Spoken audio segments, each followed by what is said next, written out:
Thank you for watching, liking, commenting, sharing, and subscribing right now. Hello world, I'm Chris Pirillo, and this is the Locker Gnome Daily Report, or TLDR for short, your daily dose of tech news, gadget views, and other stuff the world can use. Like a glowing nose. Just a little gadget I picked up at a local drugstore today for about $1. Trying to get into the holiday spirit. Hopefully it helps. It only starts to glow when the elastic band is pulled. CommBadge brings Star Trek Communicators to life on Android or iOS. Well, that's neat. It uses Bluetooth to communicate and allows you to place and answer calls, send and receive text messages, or use your phone's native voice commands like Siri, S-Voice, or Google Now. Sadly, I don't think you can use it to beam yourself up.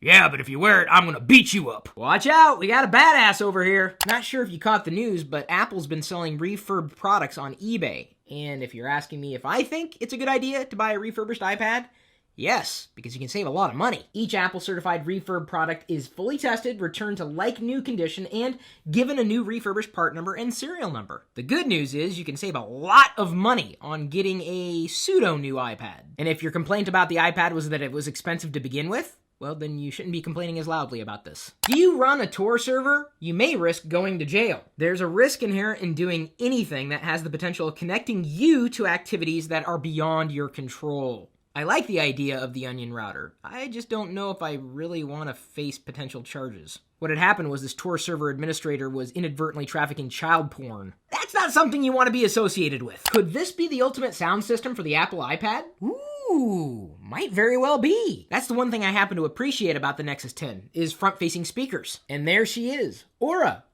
Oh boy, they've got a long ways to go to get to their $450,000 goal. Will you kick it? 8 speakers of awesomeness wrapped in a protective case.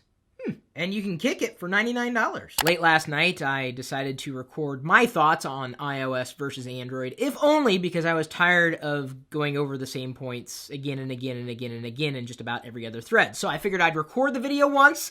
It ended up being 25 minutes long, and hopefully you guys liked it. Rumor has it that T-Mobile may be getting the iPhone. I could run my iPhone 5 on T-Mobile's network at this point in time, and I know millions of people actually do. I've appreciated my partnerships with T-Mobile this year, and would hope the best for them. Now, Ryan, the author of this article, says that he's been using T-Mobile's service in Austin, Texas throughout September and can confirm that this network, at least for the time being, is the fastest he has ever tried short of LTE. Forget about acronyms for a second. Real-world performance is what matters. Does your image editor on OS X or Windows suck?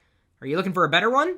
A smart image editor has finally arrived. And before you go claiming that GIMP is the end-all be-all, no. You can't beat GIMP's price. It's just that just about every other image I've seen produced from GIMP seems to make me believe that sometimes you get what you pay for, but ultimately it's down to the person running the program more than the program itself. Well, there's Ormer on Kickstarter. Unfortunately, it didn't get backed. If you liked what you saw in the preview, maybe we can convince the founders together to give it another shot.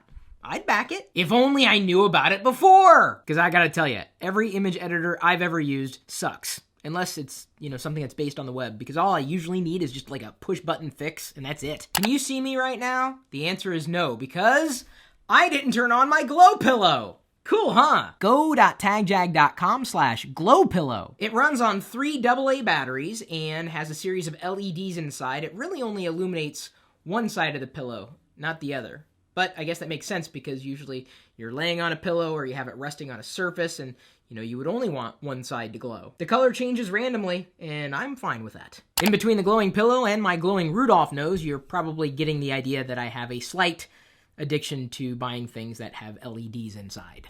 Join us or die. It glows too. I Instagrammed a picture of that Vader yesterday. And did you know that there's a security vulnerability right now for Instagram on the iPhone? Watch out for an update. Cops to Congress. We need logs of Americans' text messages. What? Signal blocking wallpaper stops Wi-Fi stealing and comes in a snowflake pattern. Wouldn't it also potentially keep you from getting on the network you wanted to get onto? News Corp shutters the daily iPad app. That was an iPad-only periodical, and I don't know a single person who read it. Not to be confused with Reddit. which every person actually reads, even if they don't admit it. Intel to slash power consumption on Ivy Bridge chip. Good news for those of you who are using Intel-based products that are mobile. Our question of the day is brought to you by GoDaddy.com. You can get 3 domains for $5.99 by using the coupon code 599CHRIS when you check out, and the link for that is in this video's description. Studio66 Designs on YouTube asks, what do you think of iTunes 11?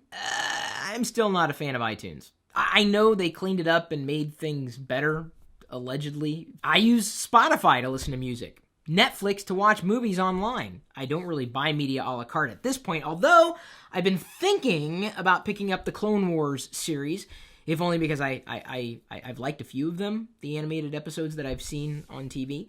But I just don't know where to buy them. I want to be able to watch them pretty much anywhere, and unfortunately I can't really do that unless I buy the disc and then rip it, and then it's a pain in the neck. Still, the last thing I would want to use to manage anything is iTunes. I don't connect my iOS devices to any computer. I don't use iTunes to manage my iPhone or my iPad.